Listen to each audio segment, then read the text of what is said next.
পাল রয়েছেন ঘোচাডাঙ্গা সীমান্ত থেকে, অন্যদিকে আগরতলা থেকে রয়েছেন প্রসেনজিৎ সাহা। আমি শুরুতেই চলে যাব সমীরনের কাছে। সমীরন, এর আগে আমরা শুভেন্দু অধিকারীকে দেখেছিলাম পেট্রাপোল সীমান্তে তিনি বিক্ষোভ দেখিয়েছিলেন। বাংলাদেশে যেভাবে লাগাতার হিন্দু নিপীড়ন চলছে তারই প্রতিবাদে আজ ঘোচাডাঙ্গা সীমান্তে কর্মসূচি শুভেন্দু অধিকারী, কি জানতে পারছো? একেবারে আর কিছুক্ষণের মধ্যে ঘোচাডাঙ্গা সীমান্তে এসে পৌঁছবেন শুভেন্দু অধিকারী, রাজ্যের বিরোধী দলনেতা, এবং এই মুহূর্তে নাকুয়াদহ এলাকা থেকে অর্থাৎ হাজরাতলা মোড় থেকে বিক্ষোভ কর্মসূচি শুরু হয়েছে। আর এই বিক্ষোভ কর্মসূচিতে মিছিল করে তারা যাচ্ছেন ঘোচাডাঙ্গা সীমান্ত পর্যন্ত, এবং সেই সীমান্তে গিয়ে তারা বিক্ষোভ দেখাবেন এবং সেই বিক্ষোভ কর্মসূচিতে যোগ দেবেন রাজ্যের বিরোধী দলনেতা শুভেন্দু অধিকারী। হিন্দু রক্ষা সমিতি বসিরহাট তাদের উদ্যোগেই আয়োজন করা হয়েছে এই অরাজনৈতিক কর্মসূচি। এর আগে আমরা দেখেছিলাম যে পেট্রাপোল সীমান্তে সনাতন শুভেন্দু অধিকারী, আর এই মুহূর্তে এখানে তিনি এসে পৌঁছেছেন। আর সেই যারা মিছিলে রয়েছেন তাদের সঙ্গে কথা বলার চেষ্টা করব। আজকে কি কারণে আপনাদের আমরা মিছিল করছি? আমাদের চিন্ময় প্রভুকে আটকে রাখা হয়েছে। আমরা একজন সনাতন মানুষ, আমরা নিজেদের স্বার্থ ত্যাগ করে, আমরা আহার নিদ্রা ত্যাগ করে, আমরা মানুষের মঙ্গল কামনার জন্য উপস্থিত হয়েছেন সাধু সন্তরা এবং তার পাশাপাশি রয়েছেন বিজেপি কর্মীরাও। আজকে আপনারা কি কারণ?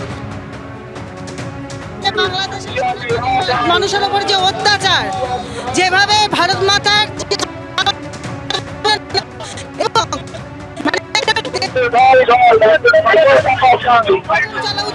সেই কালচারটা আজকে বিপন্ন হয়ে গেছে।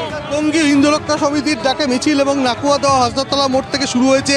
সাধু সন্ত এবং যারা বাংলাদেশে সংখ্যালঘু হিন্দু যেখানে অত্যাচার হচ্ছে তাদের, এবং চিন্ময় প্রভুকে অন্যায়ভাবে আটকে রাখা হয়েছে জেলে, এবং তারই প্রতিবাদে পেট্রাপোলের পর এই মুহূর্তে ঘোচাডাঙ্গায় অসংখ্য মানুষ তারা পায়ে পা মেলাচ্ছেন এবং প্রত্যেকেরই হাতে পোস্টার।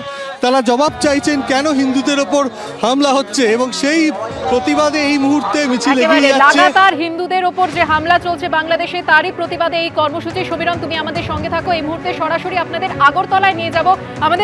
আমাদের প্রতিনিধি প্রসেনজিৎ সাহা রয়েছেন আমাদের সঙ্গে। প্রসেনজিৎ, আমরা জানি যে আগামীকাল খালেদা জিয়ার দল বিএনপির তরফ থেকে যে কর্মসূচি ঘোষণা করা হয়েছে যে বাংলাদেশের রাজধানী ঢাকা থেকে আগরতলার আখাউড়া সীমান্ত পর্যন্ত লং মার্চ করবে বিএনপির 3টি সংগঠন।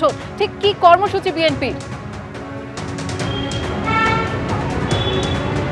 একেবারে বিএনপি গতকালই যে ঘোষণাটা দিয়েছে যে আখাউড়া সীমান্ত পর্যন্ত তারা, যদিও তারা বক্তব্য রাখতে গিয়ে বলেছেন যে শান্তিপূর্ণভাবে তারা প্রতিবাদ জানাবেন, বিক্ষোভ জানাবেন, কিন্তু এই বিষয়টা আখাউড়া সীমান্ত পর্যন্ত এসে পৌঁছবে, যেটা আগরতলার সঙ্গে যে সীমান্ত রয়েছে সেই সীমান্ত লাগোয়া আখাউড়া অঞ্চল রয়েছে বাংলাদেশের।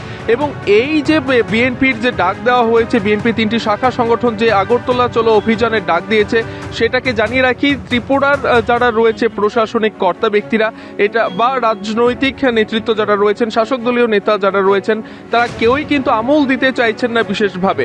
এবং যাদের যেই কারণে তাদের এই বিক্ষোভ আন্দোলনের ডাক দিতে হয়েছে বিএনপি 3টি শাখা সংগঠন, জানিয়ে রাখি যে 3 তারিখ যখন বাংলাদেশের সহকারী হাই কমিশনের কার্যালয়ে ডেপুটেশন দিতে যাওয়ার পর একটি ঘটনা ঘটেছিল এবং সেটা হামলার অভিযোগ করা হয়েছিল তাদের তরফ থেকে।